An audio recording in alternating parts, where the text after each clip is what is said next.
નમસ્કાર, આપ જોઈ રહ્યા છો ન્યૂ ભારત ન્યૂઝ અને હું છું આપની સાથે વલ્લરી વ્યાસ। નજર કરીએ આજના ટોપ 25 ન્યૂઝ પર। યુદ્ધ વચ્ચે યુનિવર્સિટી પર હુમલાની ટીકા કરી ટ્રમ્પે આપ્યું ઈરાનને સીધું અલ્ટિમેટમ, કહ્યું મિડલ ઈસ્ટ યુદ્ધમાં ટેન્શન હાઈ થઈ ગયું છે। યુદ્ધ વચ્ચે સાઉદીમાં મચી તબાહી, ઈરાને મચાવી તબાહીના દ્રશ્યો સામે આવ્યા છે। દુનિયાભરમાં અમેરિકા ઇઝરાયલનો ભારે વિરોધ નોંધાઈ રહ્યો છે। પાકિસ્તાનના પૂર્વ સેના પ્રમુખ કમર બાજવાનું મોત નીપજ્યું છે। બાથરૂમમાં લપસી પડવાથી માથાના ભાગે ગંભીર ઈજા થઈ હતી। 1 મહિનાથી હોસ્પિટલમાં હતા, ત્યારબાદ આજ તેમનું મોત નીપજ્યું છે। ટ્રમ્પે કહ્યું હવે પછી ક્યુબાનો નંબર છે, પહેલા પણ કહ્યું હતું અને હાસિલ કરીને રહીશ, જેને લઈ હવે વેનેઝુએલા પર અમેરિકી હુમલા બાદ દેશની આર્થિક સંકટ થઈ શકે છે। રશિયાએ 4 મહિના માટે પેટ્રોલ નિકાસ અટકાવી દીધી છે। 1 એપ્રિલથી લાગુ થશે આ નિયમ, તો ભારતને ઓછી અને ચીન તેમજ તુર્કી તેમજ બ્રાઝિલને થશે વધારે અસર। સ્થાનિક સ્વરાજ્યની ચૂંટણીમાં ભાજપની નો રિપીટ થિયરી, સતત 3 ટર્મ ચૂંટણી જીતનાર કે લડનારને આપવામાં આવશે આરામ। યુદ્ધને લીધે ગુજરાત સહિત દેશમાં દાણાના ભાવમાં 50 થી 70% વધારો થતા પ્લાસ્ટિક ઉદ્યોગ આઈસીયુમાં જતા રહ્યા છે। ઉદ્યોગને લાગ્યા તાળા।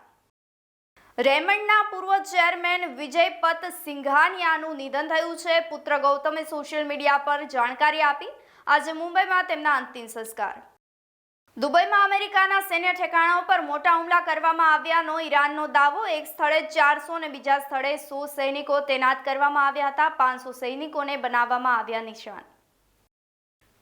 ભારતના સ્વાતંત્ર્ય સંગ્રામ અંગે મહુઆ મોઇત્રાના એક નિવેદનથી બંગાળ vs ગુજરાતીનો મુદ્દો છેડાઈ ગયો છે। તેઓએ કહ્યું, અમે અંગ્રેજો સામે સ્વાતંત્ર્ય સંગ્રામનું નેતૃત્વ કર્યું, ત્યારે ગુજરાતીઓ કોણ હતા? કર્ણાટકમાં આઈપીએલની ટિકિટ મામલે બબાલ થઈ। ભાજપના ધારાસભ્યએ કહ્યું, વીઆઈપી કલ્ચર ખતમ કરો। એસ સુરેશકુમારે કહ્યું, મારા વિવેક પ્રમાણે હું આઈપીએલની કોઈ પણ ટિકિટ કે પાસ નહીં સ્વીકારું। પીએમ મોદીએ કહ્યું, યુદ્ધના કારણે દુનિયામાં પેટ્રોલ ડીઝલની કટોકટી, ભારત પડકારનો સામનો કરી રહ્યું છે, તો અફવાઓથી બચો, સરકારની માહિતી પર ભરોસો રાખો। પવિત્ર નર્મદા પરિક્રમા દરમિયાન પરિક્રમાવાસીઓ સાવધાન થઈ જજો। તિલકવાડા રૂટ પર શ્વાનનો આતંક વધી ગયો છે। 16 શ્રદ્ધાળુઓ બન્યા શ્વાનનો શિકાર।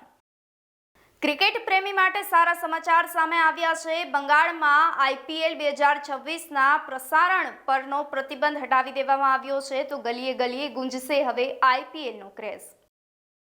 મમતા બેનર્જીએ કહ્યું, હું મોત સામે લડી છું, ડોક્ટરનો રિપોર્ટ જુઓ। અમિત શાહે કહ્યું કે ચૂંટણી આવતા જ દીદી પગ તોડાવી લે છે। કચ્છમાં દાયકાઓ બાદ ગુંજ્યો ઘોરાડનો કિલકિલાટ। વન વિભાગનું ઓપરેશન એગ ટ્રાન્સફર સફળ રહ્યું। વન વિભાગે જબ સ્ટાર્ટ અપ્રોચ પ્રોજેક્ટ અપનાવ્યો। પાકિસ્તાન પાયમાલ 26 વખત આઈએમએફે બચાવ્યું, પણ હવે રસ્તો બંધ કરવામાં આવ્યો છે। દેશમાં માત્ર 11 દિવસ ચાલે તેટલું જ તેલ બચ્યું છે। મુખ્ય શહેરોના 40% પેટ્રોલ પંપ પર તેલ ખતમ થઈ ગયું। સત્તાધાર 4 રસ્તા પરનો ઓવરબ્રિજ શરૂ। ઘાટલોડિયા, સોલા, થલતેજ સહિતના 1 લાખ વાહન ચાલકોને રાહત। મુખ્યમંત્રીના હસ્તે 1098 કરોડના વિકાસ કાર્યોનું લોકાર્પણ, ખાતમુહૂર્ત। અમેરિકામાં આવશે મહાક્રાંતિ, ટ્રમ્પ વિરોધી હવે નો કિંગ્સ રેલીમાં લાખો લોકો રસ્તા પર ઉતર્યા। વિશ્વભરમાં પડઘા પડી રહ્યા છે। અમદાવાદમાં મુખ્યમંત્રી ભૂપેન્દ્ર પટેલે કાર્યકર્તાઓ સાથે ભોજન લીધું। સંગઠન મજબૂત કરવા મંથન કર્યું।